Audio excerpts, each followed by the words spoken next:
Welcome into an emergency edition of the CHGO Bears Podcast on a Saturday afternoon. Bears got a defensive coordinator. We have the right people to break it down for you. Thanks for everybody jumping in with us today. I see we already got a big audience on this show. Excited to talk about it. Adam Hogue, Mark Carman, and our guy, Corey Wootton, our teammate, the perfect guy to jump in here today and talk about the new defensive coordinator, Eric Washington. Guys, how we doing? I am Woot. I mean, you should lead this off, but I would just like to say that I'm super excited that the Bears have hired a seasoned guy who has fantastic statistics with his defenses in both Buffalo and Carolina, who has a connection to Brian Burns, who would look sweet in a Bears uniform, but more importantly, has a connection to Corey Wootton, 2004 to 2007, Wildcat coach. Woot, this is like full circle for you, my friend. We're finally going to be able to get to the quarterback because I mean I don't know what you think about it. We haven't talked, but I'm wondering if you're as excited as I am with the history here. I'm excited. You know, he coached me at Northwestern from 05 to 07. Then he left and was with the Bears as a defensive assistant for 2 years, and then he was there my first year for the Bears. He was the assistant defensive line coach with Marinelli. And, just unbelievable person, unbelievable coach. He's learned from some great coaches like Rod Marinelli, who I think is the GOAT of D-line coaches, learned under him. Then he went to with Ron Rivera, worked with him for years.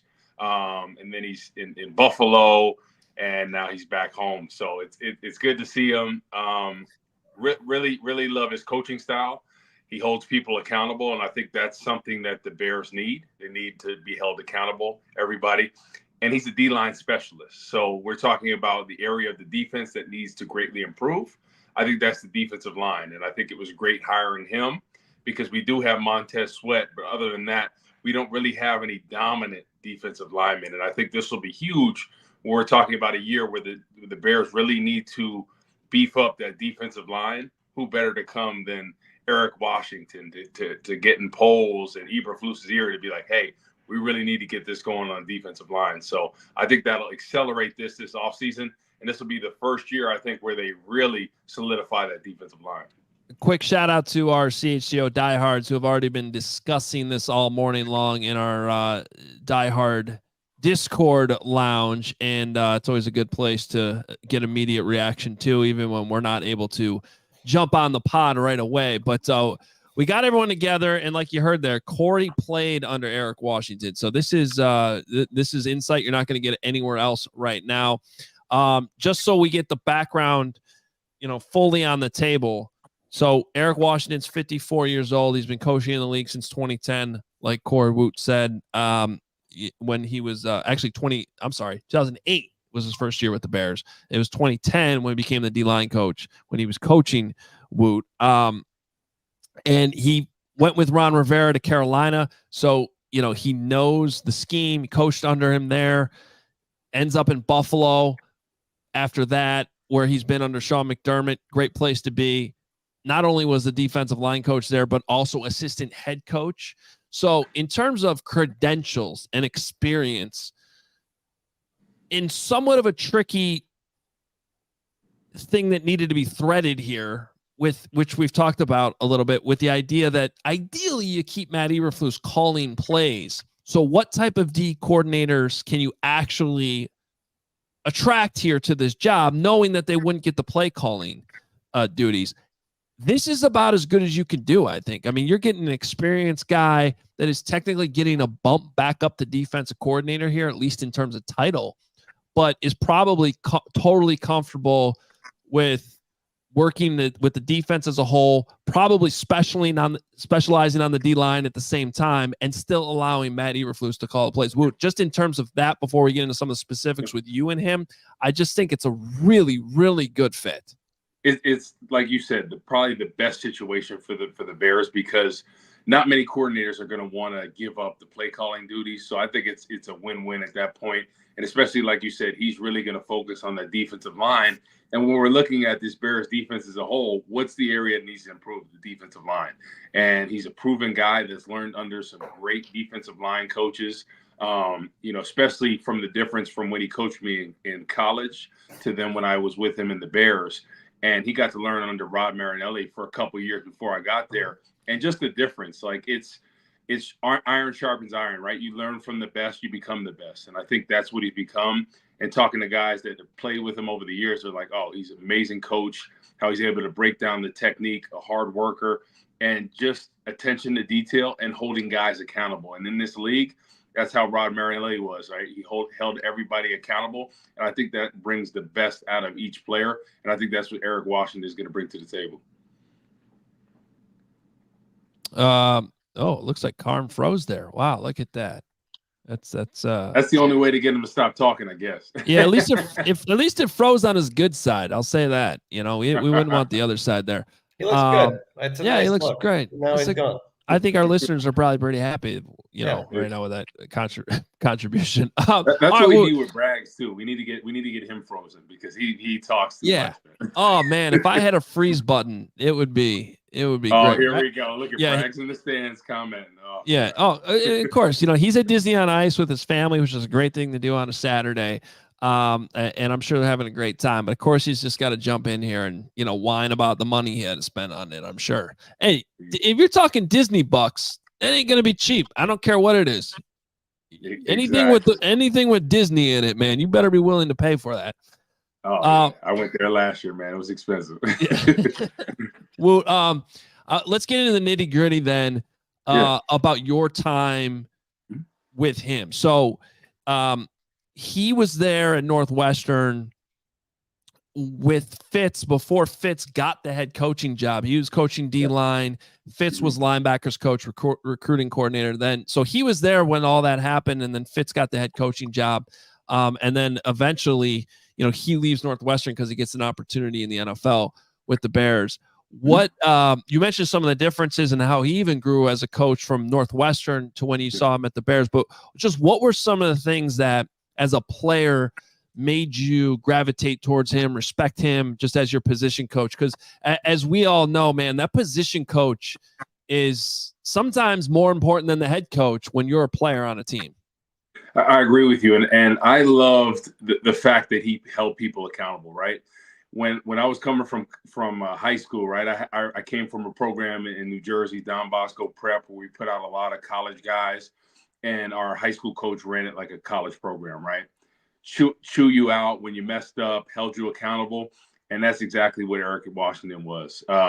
Very military-like, and some guys, you know it is when you first get to college, when you're the stud in high school, you can't tolerate guys yelling at you.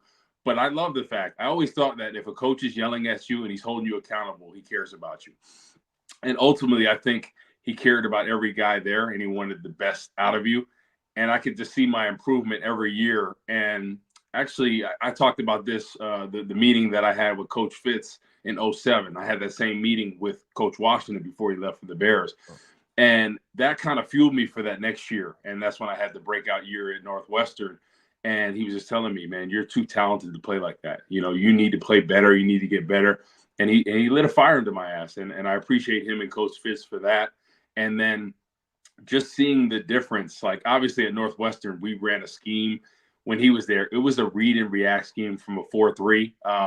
And when you talk about playing in a 4-3, that's one of the worst schemes you could do because that's not the personnel. We didn't have 300, 315-pound defensive ends. We had guys that were 250 to 270, and we weren't running an attacking style. So I know people were kind of critical about, the defensive line performance at Northwestern wasn't the greatest.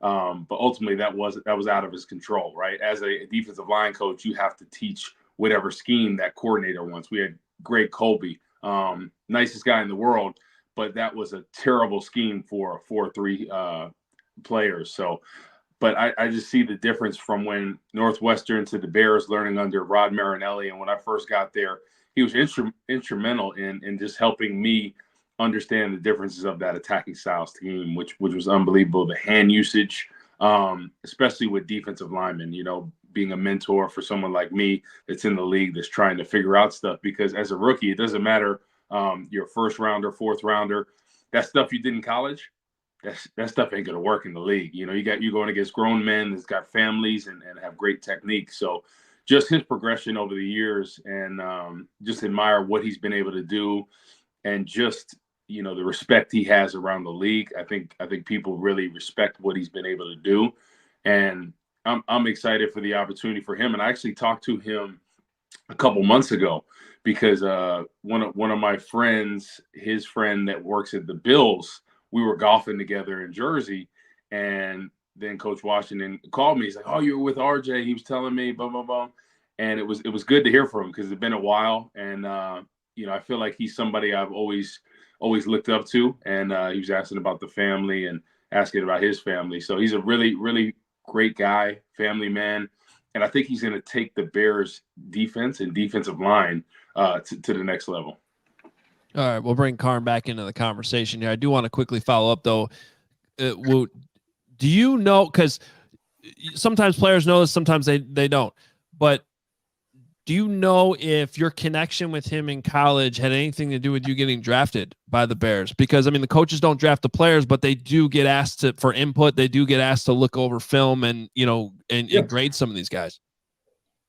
Definitely. I think that connection there, and coming out of college, right, I was very highly touted my true senior year, redshirt junior year. Unfortunately, had that ACL in the bowl game, had to come back my senior year. So a lot of times I fell in the draft just because that senior year when I came back, I wasn't the same player. But I definitely think Eric Washington vouched for me. It was like, this guy, you know, is an absolute stud, hard worker. You know, we need to take him, especially in this fourth round. And you know, I had a connection with Lovie Smith. His son was across the hall from me at Northwestern, so I was at Lovie Smith's son's wedding. Back when we were still in college, got to meet Lovey, and so there was definitely connections there.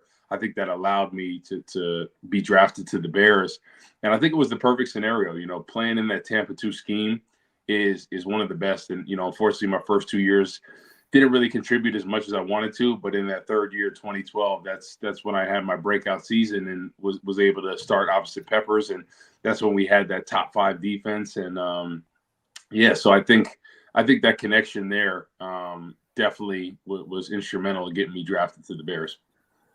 My apologies on the internet connection over here. I love hearing the connection that he, no pun intended, that he has with players, you specifically, Woot.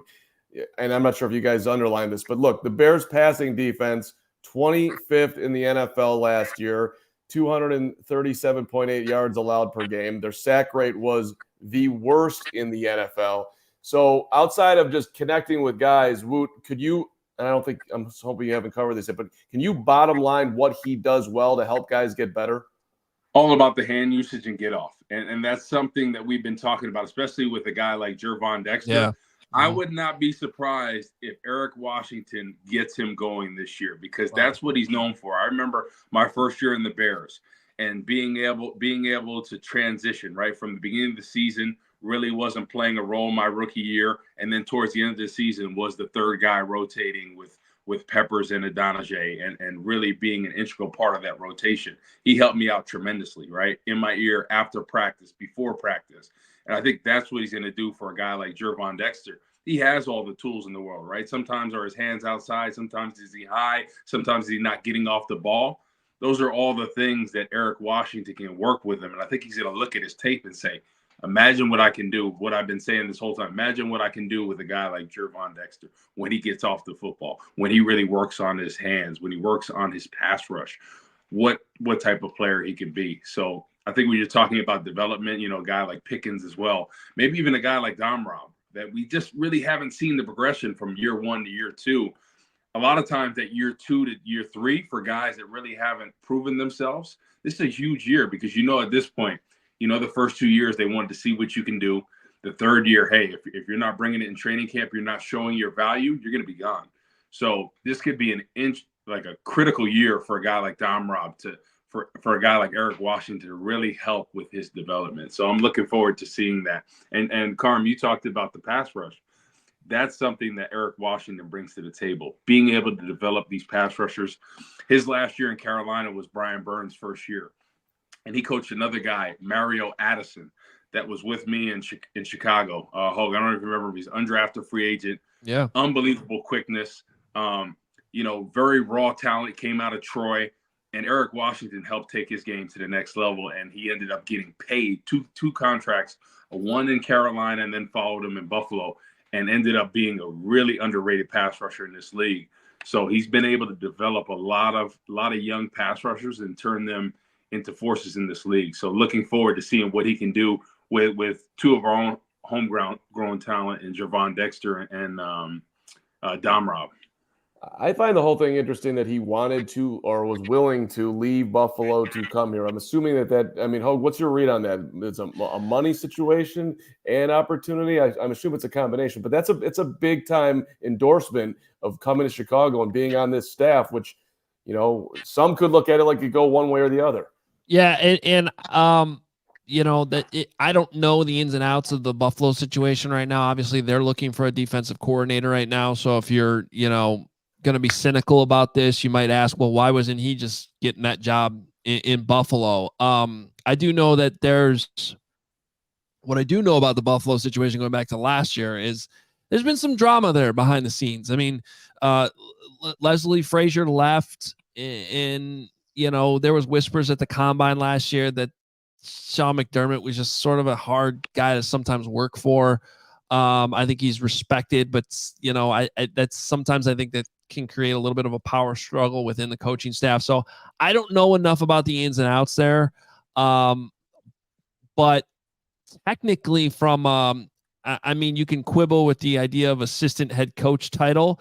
But he's the defense coordinator now. So it's a promotion. And sometimes coaches just realize that they're not going to be promoted any further than they will at the spot that they're in, and it's time for change. So I'm guessing there's something to do with that. One other aspect of this I like is both he and John Hoke were on the Bears staff together. And one of my questions here was if the Bears didn't promote from within, which I think there was already a tell sign they might not be promoting from within because they didn't just do that during the season. That would have been a very obvious thing to do, is just, bump somebody up in the middle of the season. They didn't do that, which left them more of an out in the offseason to go out and get another defense coordinator from the outside. But at least in this situation with John Hoke, who, as far as we know, is still the passing game coordinator, has that part of his title, there should be some chemistry there. There should be some history there of them working together. And so I like that aspect of it too. Woot, a lot of people are getting excited about Chris Harris. I don't want to have you pit one guy against another but like, as far as fit goes, how do you think this one is better? Maybe how the Bears bottom line picking Harris? Defensive line. That's the key to this defense, right? Yeah. We talked about it. The defensive line is the missing link to taking this team to a top 5 defense. I really do believe that. And I think this was the perfect guy for the job, especially when you're talking about not having the play calling duties. And that's something that a lot of people don't want to give up. So it's the perfect situation because Eberflus, the way he turned around this defense in the second half of the season, they were playing extremely lights out. And they were arguably one of the best defenses in the league, despite not having a great pass rush. So when we're talking about development, it's all about the pass rush and defensive line this season.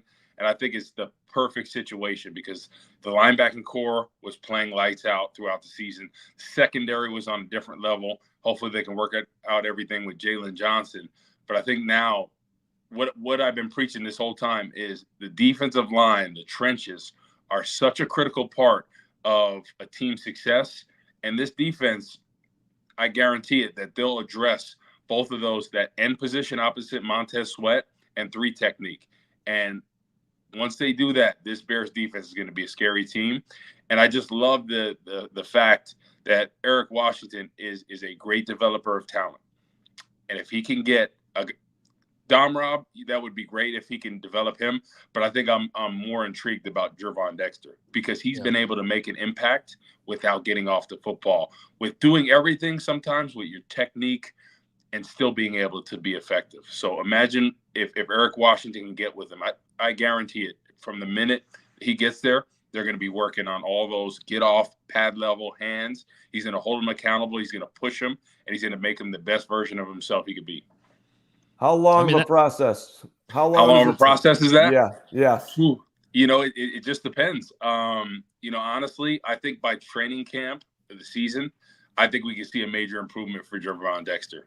And if he could just get off the football and work his pad level, his hands will come, right? That's something that you could work on. But the get off and the pad level, I think those are the two things that I want to see from him this offseason. And if he could do that, especially in this Tampa 2 scheme, getting off the football, when we talk about a guy like that's bigger than Chris Jones, just as quick, could be very scary. Yeah, I'm already like picturing in my brain right now excitement of the first day the pads go on at practice to, you know, in training camp to get an idea of what that get off looks like. Like we'll get it a little bit in OTAs, but that's really when he's going to, you know, get on the ground with Eric Washington to practice this stuff. It's going to be when they really get in those one-on-one drills at training camp with the pads on, where you're going to really see if a difference was made. And I think we'll know relatively quickly, because that's one of the things with Gervon Dexter that's not been hard to spot. You can see it on tape. You saw it on his college film. You can look at any game from the right angle, and you can see who's getting off the ball fast and who's not. It's one of the most obvious things you can see on tape. And from my time at Northwestern, that's something that Coach Washington, regardless if we were in that read and react scheme, he taught me about getting off the football. And since the beginning of my college career, that's something I've always done well. Even from my time at the Bears, I always tried to be the first person off the ball, right? I had a great, you know, first step, quickness. I wasn't the fastest guy in the world, but I always tried to be the first person off the ball, because I think that's the key in defensive line. And that's something that he taught me, you know, from when I first got at Northwestern. So I am excited. I'm chomping at the bit to see what he can do with Gervon Dexter. I really am, because that could be scary. He could be one of those guys where you look at a double-digit sack guy that terrorizes opposing offenses. That's 6'6", 315 to 320 with that type of quickness and strength. Once he gets to get off, that's going to be the key to see. So I'm looking forward to that.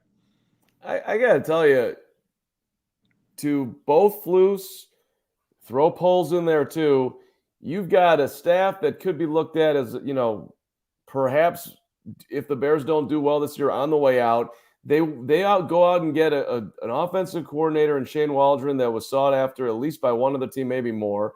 You're getting a seasoned, productive, proven coach to be your DC, not call plays.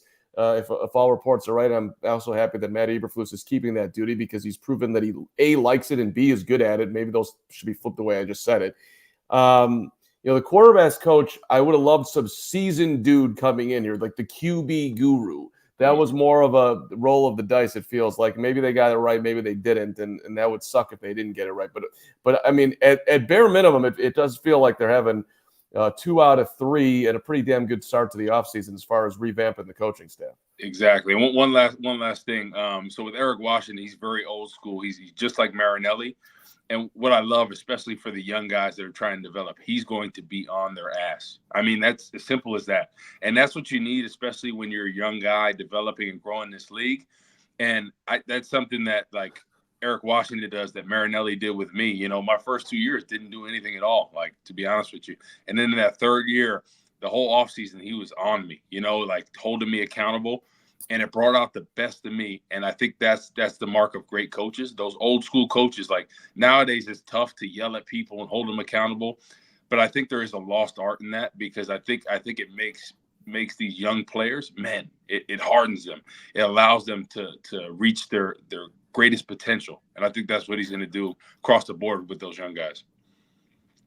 One thing on that, Hogue, that I just love, I want to underline. Look, Poles has brought in guys first class in character. You can all over the place here.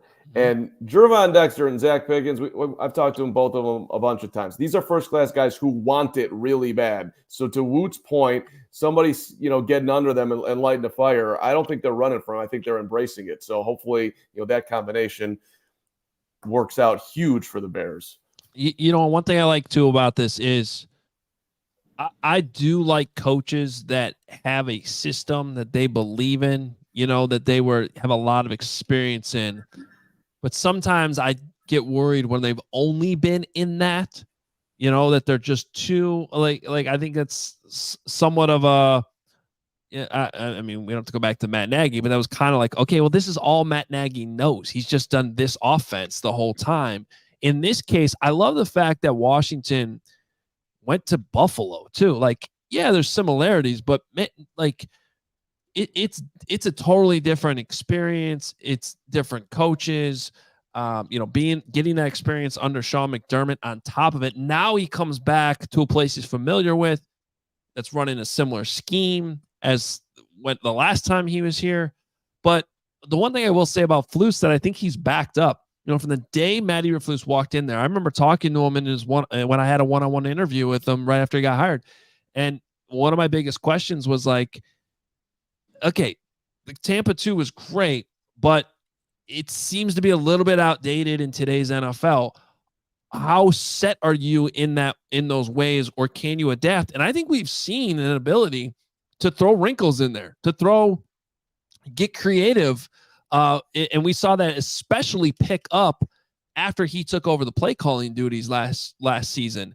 So that he's backed up that talk with action, and now he's bringing in the coordinator that's seen a lot now in the NFL, but knows the principles of this defense too, and how to teach it up front on the D line specifically. So that has me fired up. And hearing Woot, you talk about it too, and just your experience with them, I think you got our chat and our listeners and our viewers here fired up too. Yeah. I think, one last thing is I'm really excited for this season defensively, because, I'm a big believer in defense wins championships. Obviously, we got to figure out everything on offense, get them to the next level. But just the way they finished the season defensively without two critical pieces on the defensive line, it's going to be really fun when they address both of those positions with absolute studs in there, with Eric Washington in there, really developing them, because he's going to be all over the place. But his thing is he's going to focus on the defensive line, similar to what Rod Marinelli did when I was there, right? He was the defensive coordinator, but what did he focus on, Hogue? Every time we had position drills, everything. Rod Marinelli was with us. And that's what we're going to see with Eric Washington. And he's going to take this defensive line to where it needs to be, because we're talking about rating the position groups, right? Linebackers were playing at an A level towards the end of the season. Secondary is playing at an A level.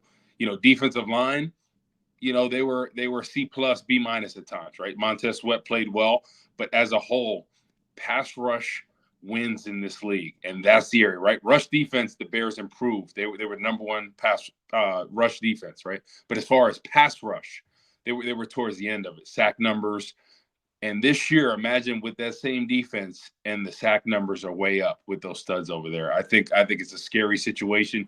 Either way, we talk about, toward blue in the face about the offense situation. Offense is going to improve, whether they keep Caleb Williams or whoever, or Justin Fields. It's going to be improvement. But the defense I'm most excited about, because that's what wins championships, and building a strong defense. That's why I think San Francisco has a great chance to win it all, because of that defensive line. And Eric Washington is similar to a guy like Chris Korosek that coached me in Detroit, that's now San Francisco's defensive line coach. Old school, chew you out, learned under Jim Washburn, just like Eric Washington learned under Rod Marinelli.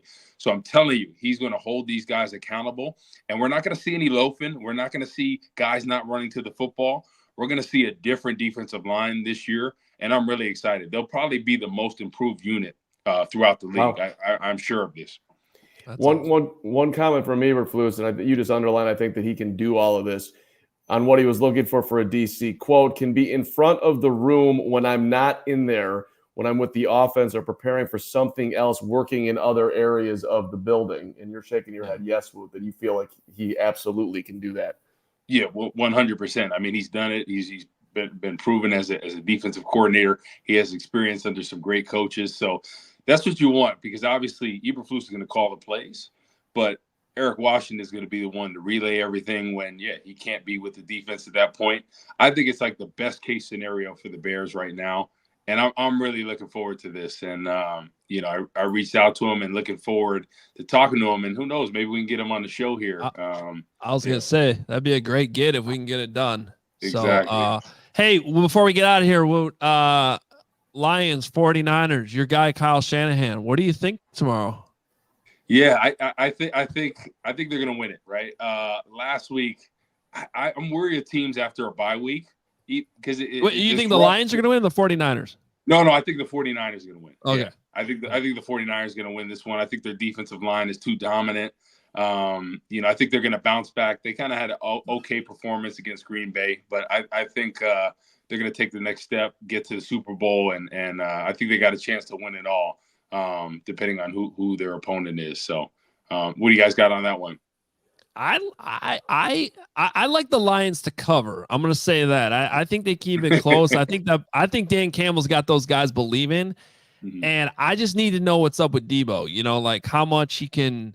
Because did we get an update on that? I was out last night. He's playing, but there's a lot of Debo decoy talk going on. Yeah, and they're different when they don't have him. But even if he's a decoy, that's effective for the rest of the weapons they have. In fact, I think that's the problem is when he's just off the field, it just changes the dynamic of, how you defend, the rest of the guys out there that you got to worry about. So if Debo's, I don't know, let's at least 70%, I probably like the 49ers to win. But if he's not effective out there, it would not shock me if we see the Lions in the Super Bowl. I just don't think Detroit, where they struggle, right, is their pass defense, right? Aiden Hutchinson has done a great job generating pressure. But when he's one-on-one on Trent Williams is shut down, right? He's going to have to attack that right tackle.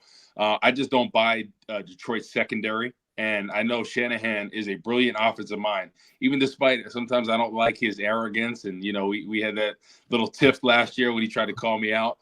He is an offensive genius. And I think he learned his lesson a couple times, right? That Atlanta game, some of these other games where he tried to get too cute, do what's working, be able to script for success and get that going. So, I look for them to go pretty big against Detroit. I think it's been a great story. But I think Shanahan's going to out game plan them, and I think that defensive line is just going to be too much for Detroit's offense. We know. Don't call Woot out.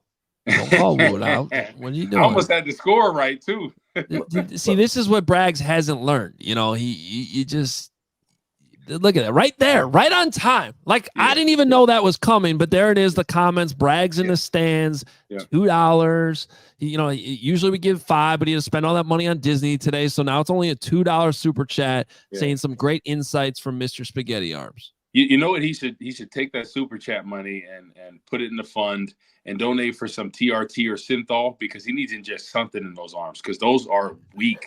Bro, my 8-year-old daughter's got more of a peak on her bicep than him. It's embarrassing. Like he's got like one of those cartoon stick figure bodies where it's like a big body but like skinny arms. I'm like, bro, what is going on right here? And he was like, oh, how big your arms are? I'm like, 23 or 24 inches, and I'm not talking about rims. And Braggs is rolling on like 13s or something. I don't know, but it's sad. He's been the only guy in history. It's like usually like people flex or, maybe they're on the treadmill sweating and they do it. He just does a selfie like at the gym, no sweat, no nothing. Like, how do you even know he got a workout in? Like, he didn't. And by the way, for somebody who laid bricks for however many years he did, no one's ever been less fit than doing physical labor every day. And you would think he'd be a mountain like Woot, but I'm not saying I could take him out. That'll be clear. But you would think the guy would have an impressive physique doing what he's done. Yeah. But just, it just hasn't gone that way for Gregory P. Allen Braggs. He's got to get back on the brick juice, man. That's the problem. Yep. He's getting away. He's getting away from his identity. Real quick, Karma, $20 super chat here from the Duke. I'm happy with the coaching moves, but obviously results will determine quality of the hires. Let's talk about something more important. Punter. I felt like too often this year, what should have been a pin was a touchback. Well, this is not a punter emergency pod, but it is a position at some point this offseason we do need to discuss because I am curious if the Bears will at least look for competition there at that position. Listen, if you're keeping Matt Eberflus, you can keep Trenton Gill. There's enough in that. There's enough talent in that tank to give Gill another spin at it. I know it wasn't his best season, but I'm a Trenton Gill guy, Duke. So let's not go there. Hey, do you guys have something else before we get out of here? I just have one question. Do you think they're bringing in anybody else from the Bills with Eric? I mean, John Hoke obviously is still here. Your cornerbacks coach, passing game coordinator, Travis Smith, Dave Borgonzi, Andre Curtis still in the room. But do you think anybody else is coming? No, I don't think so. I think they'll probably try to keep some of those Ron Rivera disciples, maybe Smith disciples, maybe somebody that has the familiarity with that Tampa.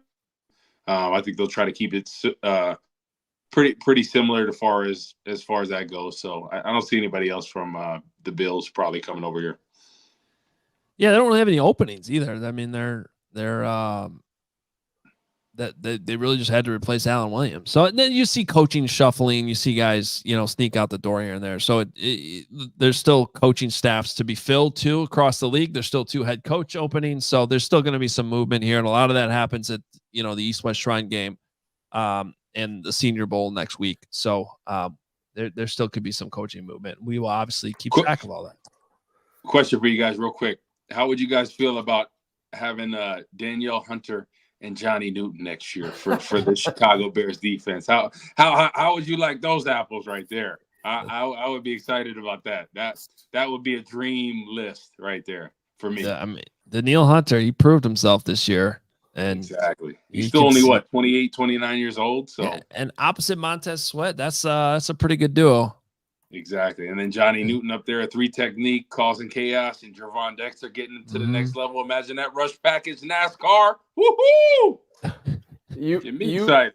You literally turned this Saturday emergency Eric Williams pod into a Super Bowl pre-party here, Woot. Eric Washington, not Williams. You're thinking of the basketball player. I did. That's a bad job. Come on, Carm.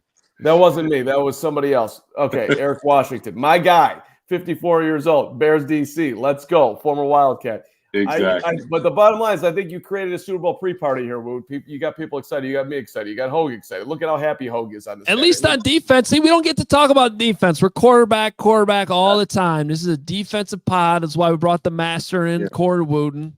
Yeah, guys. But defense is such a critical part of this. Like majority of these teams that are making a push, you look at Baltimore, you look at San Francisco, they have the most dominant defenses. And I think that will ultimately be the matchup in the Super Bowl. Defense goes a long way. Obviously, you have the offense that can put up points, that can maintain drives, get things going. But I think the defense is, especially with this, whether it's Caleb Williams or Justin Fields, adapting to this coordinator, right? It's going to take a little bit of time to get things going. And I think you have to rely on a great defense, whatever quarterback is in that situation. I think it's going to give whatever quarterback's in there a little bit more confidence, right? You could take some shots. You could make some things happen right here because you got the defense. Defense has got your back. Make sure you're following Corey on Twitter at Corey Wootton. I know he's got a tweet up about the hire there as well. Lots of good stuff. You should also be following Nick. We got Nick down at the East-West Shrine Bowl covering practices right now. He's got some videos up from practice today. He talked to Borgonzi out there as well. So there's we got you covered all weekend long. You got something else, Carm? No, I was just going to throw in there a great decision to support the channel and get yourself even further value is to become a diehard. ALLCITY.com, as you see it in the corner. We, first of all, the content and also the Discord and also the events and also the merchandise. Try to give you become a diehard, you get the 8 times the value, and we appreciate it to the end of the earth, you supporting us. And by the way, hit the subscribe button too, so you know that when the emergency pods are happening. We got hopefully some new people entered today. Hit that subscribe button.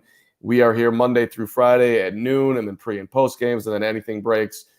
We will come back from a 3rd grade basketball coaching experience. We will find a replacement for somebody who's going to Disney on Ice. We will hit up a former Bear who's a huge part of this team, who's led us today to victory, to give you the information that you need. So hit that subscribe button, and I'll be here too. I'll just say one thing. Chicago Bears fans are the best, and got people that are tuning in, whether you're diehard or not, share this info to friends, because there is no other fan base like Chicago. They're giving you content 5, 6 days a week, sometimes 8, depending on emergency pods. They give you all the content, all the updates. It's awesome working with these guys. There's nothing more refreshing than knowing guys that know about football, are able to talk about it, and especially have been in the media to understand how things go. So yeah, tune in, share it with friends, and let's continue making this thing grow. And football, the NFL is the best sport out there. Basketball, baseball is cool, but there ain't no sport like it. It's religion, and how often do you get to talk about football and you get all these subscribers, you get all these views in the off season now for the Bears? So football is the best sport known to man. So, and we're giving you from the best franchise, best fans out there, Chicago Bears content 8 times a week sometimes. So let's get it. Woot, I'm not quibbling with anything you just said, but I am sending you a Southwest Airlines ticket to get you to Welsh Ryan Arena tonight. Huge game. Cats, Buckeyes. Let's go, Chris Collins. Let's represent the purple, baby. It's a purple out. Hey, that Illinois game, the Illinois game the other night looked awesome. I mean, it was phenomenal, a sweet win, man. Wait, Carl, where'd you go to school again? I went to Iowa, buddy, but that's fine. You can underline that. I'm a Hawkeye. That's all true. And I if I could do it again, I'd go back there because I had such a great experience. Well, you know what the entrance exam is at Iowa? Oh, here it comes. All you gotta do is be able to do that IOWA chant they do. That's it. Yeah. As long as you can do that, it's fine. You're in. Man, so Braggs could have got in there, right? Yeah, well, I mean, it's idiots out wandering around, and we embrace that. Listen, Iowa City's a great town, and I had a great time, and my focus could have been a little bit greater in the classroom. I'll acknowledge all of that. But I grew up close 20 minutes from Evanston, rooting for the Cats, rooting for you, Woot. So it's in the heart forever. That's the way it is for me. I appreciate that, Carm. Hey, Woot, we love calling you a teammate here. Hey, I'm fired up for the football tomorrow. Cannot wait. The Die Hard voice chat is a great place to be during the games tomorrow. I'll be popping in there at some point. We'll have Braggs in there, and it's there for you guys. It's there for you guys to be in the whole time. We'll pop in here and there when we can. And then, of course, we'll be back on Monday with a brand new edition of the CHGO Bears podcast at noon. Fired up to talk about that. Got some more on Justin Fields on Monday I want to talk about, as well as reviewing some of our predictions from the beginning of the season that we haven't had a chance to get to because there's been so much news. So got a great show coming up Monday. Appreciate you all being here for this emergency podcast. As always, Corey was outstanding with his knowledge of Eric Washington, the Bears' new defensive coordinator. Thanks so much for everybody watching, listening. Please share the pod with a Bears fan that you know and love. We're here for you throughout the most important offseason in Bears history, so don't go anywhere. We will talk to you on Monday at noon. We all silly like the mayor.